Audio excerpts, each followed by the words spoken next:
I'ma just speak. I just lost a lot of things, learned a lot of things, you know? It's just summary of my life, past 5 years. Broke my father's heart when I was 18. Told him give me time, he just had to believe. Wasn't worth a dollar, but I had to chase a dream. Cut off everybody, me and Wavy was the team. So give us 2 years and everybody gon' eat.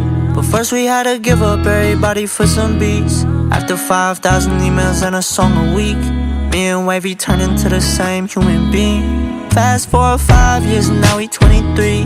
My father's still praying that my music don't succeed, and my brother leaving me to go and chase his dream. It's the last time that me and Wavy be a team. But would you have left if it didn't go right? Would you stay with me through the cold nights? Would you give me ever or give me advice? Would you pay attention or tell me the price? Cause if you left then it wouldn't feel right. Can you stay with me through the cold nights? Don't need that, don't think I'm needing some advice.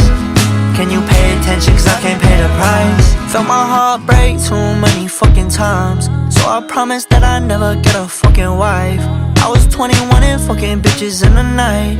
Looking back I know that I ain't treat my women right. Fast forward now I got a girl in my life. To think back